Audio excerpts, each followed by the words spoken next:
Bonsoir à tous, aujourd'hui on va se retrouver pour parler de jeux de rôle papier et vous présenter surtout mon jeu de rôle papier qui s'intitulera Épopée. Mais avant de nous intéresser au scénario, nous allons d'abord faire un tour à la fiche personnage. Voici ici la fiche personnage de Hiru Shinmai qui sera incarné par Mart Gear. Il y a 3 jets de dés principaux à retenir.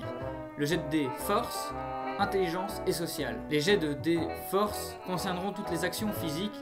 Les jets de dés intelligence concerneront tout ce qui est mental. Et enfin, les jets de dés sociaux, qui seront de l'ordre de l'interaction, de la communication entre les personnages et les PNJ. Et enfin, nous avons les bonus spécifiques qui sont assignés par moi-même et qui seront en rapport avec le personnage et surtout sa classe. Enfin, quelques pouvoirs spécifiques qui seront plus de l'ordre d'une attaque spécifique, comme un jet de glace ou un arrêt du temps dans le cas le plus extrême. Enfin bref, ce sont des attaques spécifiques au personnage quoi. Maintenant que vous savez ce que vous allez retrouver durant la partie, il est temps de vous parler de Épopée, du moins du premier scénario de Épopée, car Épopée sera une série de plusieurs scénarios, mais pas forcément dans le même univers, c'est-à-dire que je proposerai certains univers, et si les joueurs veulent continuer dans cet univers, il y aura plusieurs épisodes dessus, ou alors juste un, parce que les joueurs veulent s'arrêter dans cet univers-là. Et bien dans ce premier scénario de Épopée, nous allons retrouver nos 4 héros à travers un univers qui aura été déchaîné et détruit par la guerre civile.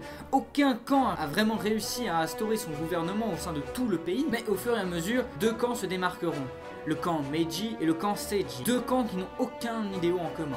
Le camp Meiji prenait l'égalité, la mixité et la liberté entre toutes les races et tous les êtres qui vivaient dans le pays, tandis que le camp Seiji prenait la restauration impériale au sein d'un seul et unique empereur qui aura tout pouvoir et toute décision sur l'intégralité du pays. Ces 2 camps ne représenteront plus que la majorité, soit nous étions un Meiji, soit nous étions un Seiji. Ils s'affrontèrent durant des années, jusqu'à la bataille finale qui était la conquête de la capitale, qui jusqu'ici était restée globalement neutre. Mais celui qui allait conquérir la capitale allait gagner, c'est celui qui allait gouverner le pays. Durant cette bataille finale, Shinkaku, le boucher des champs de bataille, vient détrôner les 2 camps et détruire leurs 2 armées en un seul coup bas. Il venait du camp Meiji, mais commençait à avoir des idéaux qui différaient. Il se disait de plus en plus qu'avoir un seul empereur avec tout pouvoir et toute décision absolue n'était pas une mauvaise idée, mais que ça ne serait certainement pas Seiji, mais bien lui, Shinkaku lui-même. Il décida donc de rallier des partisans du camp Meiji et du camp Seiji à sa cause, jusqu'à réussir à détruire les 2 armées en une seule bataille.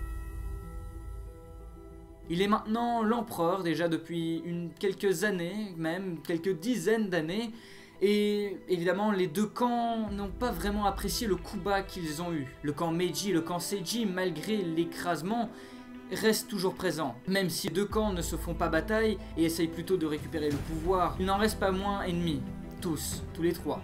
La corruption est bel et bien présente dans tout le pays. Et notre aventure commencera lorsque Shinkaku lui-même fera une demande, du moins plutôt comme une quête, où il recrutera de manière infinie tous les mercenaires qui souhaitent s'engager à essayer de retrouver une relique qui apparemment serait suffisamment intéressante pour le gouvernement, étant donné que la récompense à la clé n'est pas des moindres. Il y aura beaucoup d'argent, des biens et des titres à la clé. Nos 4 héros se retrouvent donc dans la file devant le palais impérial, où les futurs mercenaires passent un à un devant les gardes avant de s'inscrire pour la quête.